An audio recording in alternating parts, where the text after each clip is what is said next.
with her. Yeah. We have things that we would like to do, and we have a lot of opportunities that have been taken away from us also. But at the end of the day, only thing that we are saying is, give us what we need to work with to get to these youth, and let us give you your results. In order for you to get results, you have to give us what it is that we need. If we do not have what we need, we can't give them. We can't give them. I can't pull up in somebody's hood and tell them, drop the gun. These young folks out here have attitudes. See, my persona, my facade, this right here, this is me. But this is me trying my best to get these kids to understand that you can get all of this and more about working. You don't have to use a gun to get it. I've worked and I've been working. I have not picked up anything. I have not called anybody for anything. I have not done anything that I'm not supposed to do, because this is what I want to do. I want to do the right thing, and I feel like my voice can touch and will heal hearts. No matter whether I'm doing it in Nashville, no matter if I'm doing it in New York, California, Atlanta, Miami, it don't matter where it is. My voice will be heard, and I will not shut up. I need these kids. She needs these kids. He needs these kids. This world needs these kids. Mr. Langston? Well, I want to just start off by, elaborating on some more of the stuff, because we all on the same page here. What we need real resources for these young kids out here. Something different has to go on, because if we doing the same thing, competitive, that's called crazy. That's called crazy. You can't continue to do the same thing and expect different results. It's not gonna happen. It's just, that's common sense. So I feel like if we know that, Cleve feel like if she know that, we feel like the power to be that know that. I'm just be all the way honest. Well, we talk about, Mr. Langston, youth murders and violence and et cetera. Well, where do we get all these guns that we have in this city and other places? How do you meet the gun in your kind of opportunities? Do you find a large number of folks carrying guns, having access to guns? How does that work? I mean, we have resources to guns. Where are they coming from? I don't know. I don't know. But you know how it used to be. It's a gun store everywhere, and there's liquor stores in our community. You know what I mean? But most of these individuals, are they buying these guns, or are they just coming into possession of a gun? But everybody seems to have a gun, and that seems you got to think, a gun is a part of their lifestyle. So whatever they need to do to get it, they gonna do it to get it. Whether they gotta break in somebody's house, whether they gotta break into a gun store. It's a part of their lifestyle, because this is the only way they know. You know what I mean? They need this for survival. Just like a businessman, he's gonna need his accountant and all that. Well, somebody in the streets, he gonna need a gun, because he know everybody else has got a gun. His, and they just got into it at the basketball court the other day. So I need to do whatever it is to give me a gun, or I could be gone out here. You know what I mean? So like he said, times have changed. You know, we wanna give these guys opportunity. They need opportunities.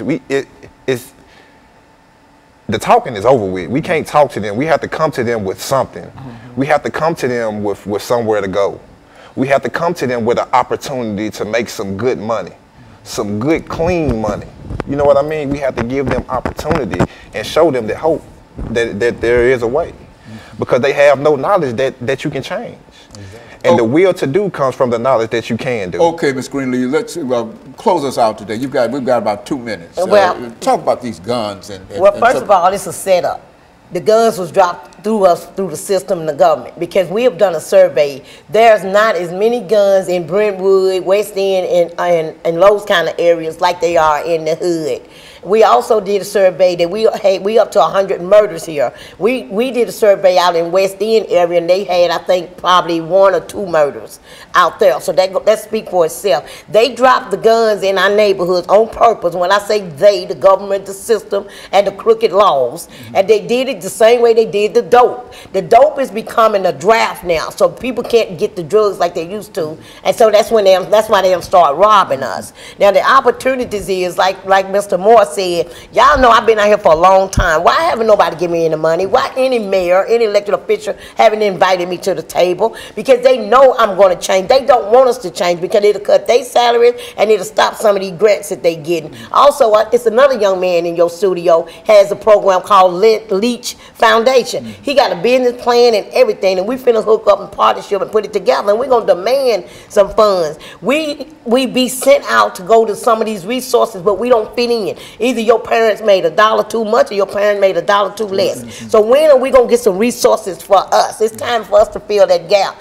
I don't need any more soup kitchens. I don't have nothing against nobody that's going out feeding the community and all of that. No, put that in their refrigerator. Put that on their rent bill. We don't need any more soup kitchens. We need opportunity. We need the churches to open the doors instead of Sunday and Wednesdays. We need them to let us in there and use some of them. Let us teach our own reading class, our own computer class, dance class, chess class, anything that'll keep them opportunity. Open these damn centers back up. How can you close a center and a library on the weekend? This is when they mostly need something. That's the only opportunity they had. So they know what they're doing in our community, and we finna bring it to a stop.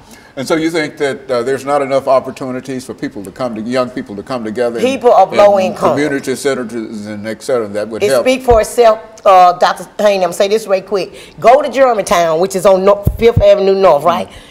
You step off of Kroger parking lot and go to your left. Step off of Kroger parking lot and come to your right.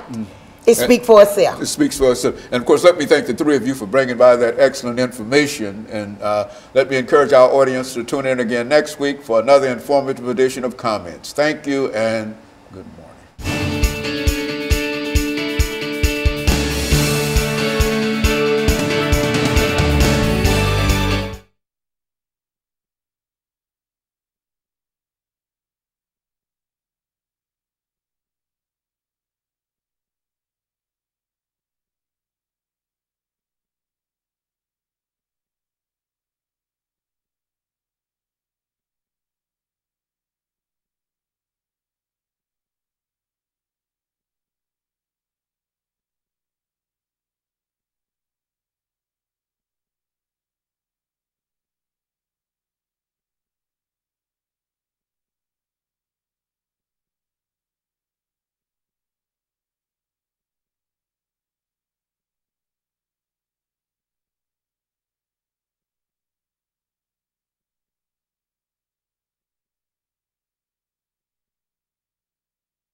So y'all like politics in Tennessee? Yeah, that's fine. I want to focus a lot on what he's doing up there in terms of how he's benefiting, the community as a whole, and some of the things with the ex-offenders that he's doing, with the some of the legislation that he's gotten passed through. With that was it that banned the box there, right? You don't want to ban the box. Yours took the felony off of the marijuana. Right. That's it. Good. And so what we'll do, when we start, we'll have first 6 minutes, background, education, and experience. And Pastor, what I'll do, I'll call upon you first, and you give us some statements in reference to that. And then I also want you to introduce Representative Love, MC. And then after you introduce him, he'll give us some information in reference to who he is. And then by that time, we should be through that first segment. And then we'll take a 2-minute break, and we'll come back with an 8-minute segment, and then we'll get into politics in Tennessee. That's a broad topic, and so however y'all want to develop it, even though there's a lot that can be said about politics in Tennessee. Mr. Love, mic check, please. Say your name and count to 10. Harold Love Jr. 1, 2, 3, 4.